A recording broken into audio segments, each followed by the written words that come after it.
Today I am going to discuss about the topic refraction at concave spherical surface. तो refraction जो phenomena होता है when light travels from one homogeneous medium to another homogeneous medium, then it's deviate from its original path. This phenomena is called refraction of light. मतलब जब प्रकाश एक समांगी माध्यम से चलकर दूसरे समांगी माध्यम में प्रवेश करती है तो अपने प्रारंभिक पथ से विचलित हो जाता है। इस घटना को प्रकाश का अपवर्तन कहते हैं। तो यहाँ पर जो टॉपिक है कि रिफ्रैक्शन फार्मूला, अपने को रिफ्रैक्शन फार्मूला ज्ञात करना है किसके लिए? एक कॉन्केव स्फेरिकल सरफेस के लिए। इसके पहले आप लोगों को कॉन्वेक्स स्फेरिकल सरफेस के बारे में बता चुका हूं। आज जो है कॉन्केव स्फेरिकल सरफेस से रिफ्रैक्शन कैसे होगा उस पर हम चर्चा करेंगे। तो सबसे पहले हम देख लेते हैं यहाँ पर जो सरफेस है, रिफ्रैक्टिंग सरफेस, मान लीजिए रिफ्रैक्टिंग सरफेस है और ये जो रिफ्रैक्टिंग सरफेस है ये कॉन्केव शेप का है। कॉन्केव शेप का बोलने से क्या हुआ, ये वाला पार्ट जो है दबा हुआ है और ये जो है इसका पोल है, मिड पॉइंट। जो सरफेस है, सामने वाला जो सरफेस अपने को दिख रहा है, मान लीजिए ये कोई सरफेस है, ये रिफ्रैक्टिंग सरफेस है और इस रिफ्रैक्टिंग सरफेस का जो सामने वाला पोर्शन वो दबा हुआ है, ऐसे दबा हुआ है और ये वाला, हालांकि ये कॉन्वेक्स स्फेरिकल सरफेस है, अगर ये पोर्शन दबा हुआ होगा तो कॉन्केव स्फेरिकल सरफेस है। And this surface is extended infinitely, ये आगे तक बढ़ा हुआ है, कहां तक है, बाउंडेड नहीं है। अब इसके दो सिचुएशन हो सकता है कि ऑब्जेक्ट को हम रेयर मीडियम में रखें या ऐसे भी हो सकता है कि ऑब्जेक्ट को डेंसर मीडियम में रखें। दोनों केसेस हो सकता है कि ऑब्जेक्ट को रेयर मीडियम में रखने से रिफ्रैक्शन फार्मूला क्या होगा या ऑब्जेक्ट को डेंसर मीडियम में रखने पर रिफ्रैक्शन फार्मूला क्या होगा। तो मान लीजिए यहां पर ये APB एक कॉन्केव स्फेरिकल सरफेस है और इस कॉन्केव स्फेरिकल सरफेस का P इसका पोल है। अगर इसको हम एक्सटेंड करें, देखिए इसको एक्सटेंड करें, this is a part of A sphere. ये वाला जो सरफेस है this is a part of sphere. तो पार्ट ऑफ स्फीयर होने से क्या होगा, इसका सेंटर होगा, ये हो जाएगा इसका centre. So this point is called actually centre of curvature. So the line which is passing through pole and centre of curvature is called principal axis. एक काल्पनिक रेखा या काल्पनिक अक्ष जो ध्रुव और वक्रता केंद्र से होकर गुजरती है, उस रेखा को हम कहते हैं मुख्य अक्ष या क्या कहेंगे, principal axis. So this is principal axis.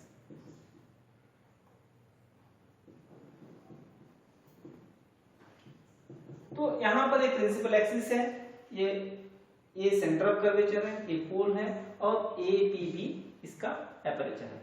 अब यहां पर रिफ्रैक्शन कैसे होगा इस पर हम देख लेते हैं।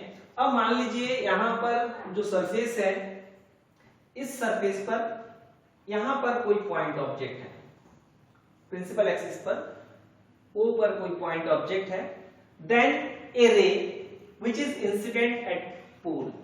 अगर कोई प्रकाश किरण जो है ध्रुव पर आपतित होती है, पोल पर इंसिडेंट होगा, मतलब एंगल ऑफ इंसिडेंस क्या हो जाएगा, 0। So without deviation it goes straight line, बिना विचलित हुए सीधा निकल जाएगी जब भी पोल पर आपतित होगा, क्योंकि ये अभिलंबवत आपतित हो रही है तो बिना विचलित हुए सीधा निकल जाएगी। यहां पर मान लीजिए ये अभिलंब है, CL अभिलंब है, यहां पर कोई पॉइंट है और दूसरा किरण मान लीजिए यहां से यहां पर दूसरी किरण आती है। जब दूसरी किरण आ रही है, देखिए एंगल I पर आपतित होती है, एंगल ऑफ इंसिडेंस। तो जब प्रकाश विरल माध्यम से सघन माध्यम में प्रवेश करती है तो अभिलंब की ओर झुक जाती है। When light travels from rare medium to denser medium, it's bent towards the normal। मतलब यहाँ पर नॉर्मल CL है तो इसकी अभिलंब की ओर झुक जाती है। देखिए ये जो एंगल है ज्यादा है, ये एंगल कम है, ये एंगल मान लीजिए R है और MN मार्ग का अनुसरण करती है, मतलब it follows the path MN। So first ray goes this direction, second ray goes this direction, both the rays actually not intersecting. If we extend this ray backward direction, अगर इस किरण को हम पीछे की ओर बढ़ाते हैं तो I पर प्रतिच्छेद करता हुआ प्रतीत होता है, इसलिए O का आभासी प्रतिबिंब I पर बनता है, means the virtual image of the object O is form at I। ये एंगल R है तो ये भी एंगल क्या हो जाएगा, R हो जाएगा। अब ये इंसिडेंट रे, ये प्रिंसिपल एक्सिस है, तो प्रिंसिपल एक्सिस के साथ इस एंगल को हमने अल्फा ले लिए। प्रिंसिपल एक्सिस के जो रिफ्लेक्टेड रे, सपोज ये एंगल बीटा ले लिए, और जो नॉर्मल है वो इस एंगल को हमने थीटा या गामा लेते हैं। इसके लेफ्ट साइड में एयर है और राइट साइड में क्या है, medium of refractive index, medium of refractive index you है। अब ये पोल से जो ऑब्जेक्ट का डिस्टेंस है वो u है। Distance of object from pole is u। ध्रुव से वस्तु की जो दूरी है, this is point object, point object बिंदु वस्तु है। इमेज का जो डिस्टेंस है p to I that is v and p to c that is r, that is radius of curvature, means distance from pole to center of curvature is called radius of curvature and it is denoted by r। so r है, r जो है वक्र का त्रिज्या है, radius of curvature u है, distance of object वस्तु की दूरी, v जो है प्रतिबिंब की दूरी यानी डिस्टेंस ऑफ इमेज। अब इस डायग्राम को फिर से हम छोटा करके बना लेते हैं ताकि बोर्ड में पूरा डेरिवेशन को आसानी से कर पाए। तो यहाँ पर फिर से इस डायग्राम को बना लेते हैं ताकि आपको आसानी से पूरा स्क्रीन का जो डेरिवेशन है आप फिर से एक बार देख करके इसको नोट कर सकें। तो यहाँ पर हमने क्या लिया था, सेंटर ऑफ कर्वेचर, इस पॉइंट को L लिया था, यहाँ पर ऑब्जेक्ट लिया था, एक रे यहाँ आई, ये बेंड टुवर्ड द इधर हो जाएगा, इसको पीछे की ओर बढ़ाने पर I पर प्रतिच्छेद करता है। यहाँ एंगल अल्फा था, ये एंगल बीटा था, ये एंगल थीटा था, ये एंगल I था, ये एंगल R था, ये एंगल भी R था, ये N था, ये M था। तो यहाँ पर सबसे पहले angle of incidence, angle of incidence आपतन कोण का जो मान है वो क्या हो जाएगा, OMC, angle OMC and that is I। and similarly angle of refraction, angle of refraction यहां पर कितना हो जाएगा, angle LMN, LMN is equal to angle IMC is equal to R। मतलब ये जो प्रतिच्छेद रेखा है इंटरसेक्टिंग, ये अगर एंगल R है तो ये वाला एंगल भी क्या हो जाएगा, R हो जाएगा। तो vertically opposite angle will be equal, so it will be R। And you have taken angle MOP is equal to alpha, इस पॉइंट को हमने P लिया तो अल्फा है, मतलब आपतित किरण जो है, ये आपतित किरण है, इंसिडेंट रे, ये जो है प्रिंसिपल एक्सिस के साथ अल्फा एंगल बनाता है। Angle MIP is equal to आपने लिया beta and angle MCP is equal to आपने लिया थीटा, थीटा या गामा, किसी किसी बुक में गामा लिया है, किसी किसी बुक में थीटा लिया है। रिफ्रैक्टिव इंडेक्स यहां पर आपने क्या लिया, म्यू, और इसके जो एब्सोल्यूट रिफ्रैक्टिव इंडेक्स म्यू1 है और इसका म्यू2 भी आप आगे चल के इसको ले सकते हैं। Now from Snell's law, from Snell's law क्या कहता है, स्नेल्स लॉ, स्नेल्स लॉ क्या कहता है, mu is equal to sine I, या बोल सकते हैं mu two upon mu one is equal to mu is equal to sine I upon sine R. The ratio of sine of angle of incident to the sine of angle of refraction is a constant and that is called refractive index of second medium with respect to first medium। मतलब द्वितीय जो माध्यम है, second जो medium है उसका अपवर्तनांक किस मीडियम के रेस्पेक्ट में, पहला मीडियम के रेस्पेक्ट में। So mu is equal to sin i upon sin r। But if i and r are small, यानी यदि I और R का वैल्यू बहुत ही छोटा हो, then sin I is nearly equal to I and sin R is nearly equal to R। मतलब I का value और आई आर का वैल्यू, मतलब साइन को हम छोड़ देंगे, केवल आई और आर आएगा। यानी यहां पर क्या हो जाएगा, mu is equal to I upon R. अगर इसको क्रॉस मल्टीप्लिकेशन करें then I is equal to क्या हो जाएगा, mu R. Let equation number first. अब नया इक्वेशन जो जनरेट हुआ है वो I is equal to mu R. अब अपने को देखना है कि आई कौन सा ट्रायंगल में बना है और आर कौन सा ट्रायंगल में बना है, उस आई और आर का वैल्यू को यहां पर फाइंड करना है। तो क्या हो जाएगा, यहां पर इन ट्रायंगल OMC, अगर OMC में देखेंगे हम, देखिए इस टाइप का बना है OMC, इस टाइप का, यहाँ O है, यहाँ M है, यहाँ C है, ये एंगल अल्फा है, ये एंगल I है और ये एंगल थीटा है। तो यहां पर क्या हो जाएगा, theta is equal to i plus alpha, i plus alpha, i plus alpha. Interior sum of exterior angle is equal to sum of interior angle. जो बाहर का एंगल होता है, बाह्य कोण जो होता है दूरस्थ अंत कोणों के योग के बराबर होता है। बाह्य कोण जो होता है, एक्सटर्नल जो एंगल होता है, सम ऑफ टू इंटीरियर एंगल। तो यहां पर आई और अल्फा हो जाएगा, किसके इक्वल, थीटा के इक्वल। अपने को चाहिए आई के वैल्यू, तो I is equal to theta minus alpha हो जाएगा। इसी प्रकार हम अपने को निकालना है, मान लीजिए आर का वैल्यू, तो इन ट्रायंगल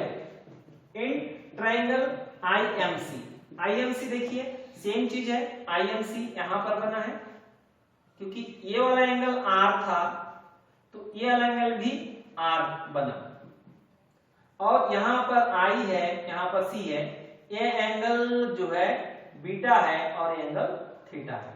तो यहां पर थीटा इज इक्वल टू क्या हो जाएगा, r plus beta, so r is equal to theta minus beta.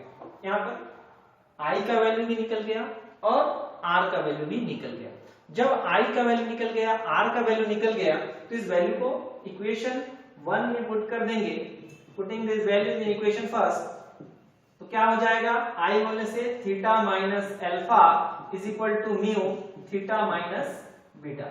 इसको इक्वेशन नंबर 2 ले लेंगे। Now if aperture is small, aperture is small means ये जो एपर्चर अपने को दिख रहा है, सामने वाला जो पोर्शन है APB, जो इसका प्रिंसिपल सेक्शन है APB, ये अगर छोटा हो then the angle will be small, and under this equation you can apply a formula that angle is equal to by formula angle is equal to arc by radius, angle is equal to arc by radius। यानी ये वाला arc है और ये वाला radius है। ये point देखिए O है और यहां पर P है, यहां पर M है। तो क्या हो गया, यहां पर एंगल जब अल्फा बन रहा है तो PM क्या हो गया, आर्क है, और PO ये क्या हो गया, radius. So alpha is equal to क्या हो जाएगा, PM अपॉन PO। ठीक, अपने को चाहिए बीटा, सेम कॉन्सेप्ट, तो बीटा इज इक्वल टू क्या हो जाएगा, PM अपॉन PI, और थीटा इज इक्वल टू क्या हो जाएगा, PM upon PC। Putting this values in equation second, putting this values in equation 2 में पुट करेंगे थीटा का वैल्यू क्या है, PM upon PC, minus PM upon alpha का वैल्यू क्या है, PO, PM upon PO is equal to mu PM upon PC minus PM upon PI। सभी value को हमने पुट कर दिया, जहां पर भी अल्फा है अल्फा का वैल्यू, बीटा है तो बीटा का वैल्यू, थीटा है तो थीटा का वैल्यू। अब इस चारों टर्म में देखेंगे तो सब में क्या है, PM जो है कॉमन है, तो PM कॉमन हो गया। जब PM कॉमन हो गया तो क्या बचा, 1 by PC minus 1 by PO बचा यहां पर लेफ्ट साइड में। राइट साइड में म्यू को अंदर ले जाओ और PM को बाहर ले आएंगे, then it will come PM and mu by PC minus mu by Pi. Both side Pm will be cancelled out. That means here remaining PC 1 by PC upon 1 by Po is equal to mu upon PC minus mu upon Pi. Now from sign convention, चिन्ह परिपाटी से, चिन्ह परिपाटी क्या कहता है? The distance measured in left side taken as negative and the distance measured in right side taken as positive.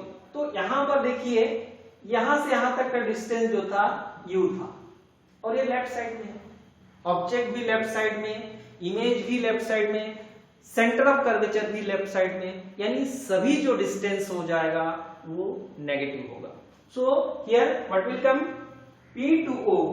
P2O is equal to minus u, distance of object from pole, distance of object from pole. Similarly, Pi is equal to minus v, that is distance of image from pole, and PC is equal to minus r, that is radius of curvature, radius of curvature.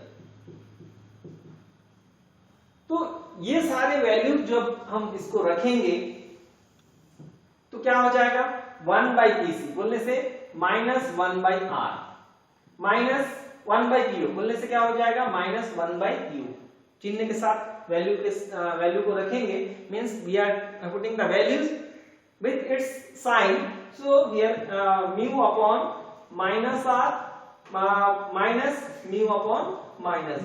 So solving this one, minus 1 by r minus minus plus 1 by u is equal to minus mu upon r minus minus plus mu upon v.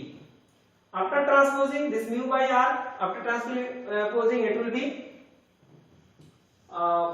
plus, that means it will come mu upon r minus 1 upon r is equal to mu upon v minus 1 upon u. इसको इधर ले आए तो minus हो गया, इसको इधर ले गए तो ये प्लस हो गया. इन दोनों का एलसीएम क्या हो जाएगा? r हो जाएगा. तो क्या बचेगा? mu minus 1. r एलसीएम हो गया, ऊपर में mu minus 1 is equal to mu upon v minus 1 upon u. और you can write, इस पूरे टर्म को इधर लिखेंगे, mu upon v minus 1 upon u is equal to mu minus 1 by r. And this is called refraction formula for concave spherical surface. It is same as the refraction formula for convex spherical surface. चाहे convex spherical surface हो, उत्तल अपवर्तक पृष्ठ हो, चाहे अवतल अपवर्तक पृष्ठ हो, दोनों के लिए जो अपवर्तन सूत्र होता है वो सेम होता है, इक्वल होता है. अगर क्वेश्चन यहां तक पूछता है तो आपको यहीं तक सॉल्व करना है. यदि वो mu2 और mu1 के फॉर्म में दिया रहता है तो आपको जो है इसको थोड़ा सा चेंज करना पड़ेगा. क्या? But mu is equal to क्या था? mu2 upon mu1. जो निरपेक्ष रूप से जो अपवर्तनांक है, इधर जो है एब्सोल्यूट रिफ्रैक्टिव इंडेक्स mu1 है, इधर एब्सोल्यूट रिफ्रैक्टिव इंडेक्स mu2 है. तब जो है आपका mu की जगह पर क्या रख सकते हैं? mu2 upon mu1. तो क्या हो जाएगा यहाँ पर नया formula? mu2 upon mu1 upon v minus 1 upon u is equal to mu2 upon mu1 minus 1 upon r. ये हो जाएगा.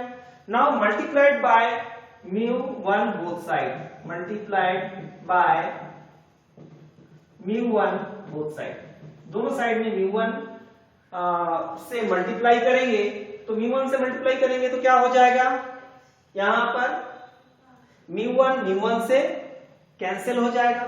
जब mu1 यहां पर कैंसिल हो जाएगा, यहां mu1 नहीं है तो mu1 आ जाएगा, यहां mu1 है तो कैंसिल हो जाएगा, यहां 1 के साथ नहीं है तो mu1 आ जाएगा. तो नया फार्मूला जनरेट हो जाएगा mu2 upon v minus mu1 upon u is equal to mu2 minus mu1 upon r. ये नया फार्मूला जनरेट हो जाएगा जो निरपेक्ष अपवर्तनांक के रूप में होगा, एब्सोल्यूट रिफ्रैक्टिव इंडेक्स के फॉर्म में हो जाएगा, है ना. तो आप इसका स्क्रीनशॉट ले सकते हैं. स्क्रीनशॉट लेकर के आप इस टॉपिक को दोबारा कर सकते हैं। तो स्क्रीनशॉट ले लीजिए। अगर इस प्रश्न को आप μ2 के जगह पर n, रिफ्रैक्टिव इंडेक्स को n से भी डिनोट करते हैं, तो अगर n के फॉर्म में पूछे तब भी आप इस डेरिवेशन को कीजिए। जहां पर रिफ्रैक्टिव इंडेक्स μ लिए हैं वहां पर रिफ्रैक्टिव इंडेक्स μ1 लेकर के इस डेरिवेशन को कर सकते हैं। और जो है इस डेरिवेशन को आप एक बार स्क्रीनशॉट ले लीजिए ताकि जो है आप इसको दोबारा इस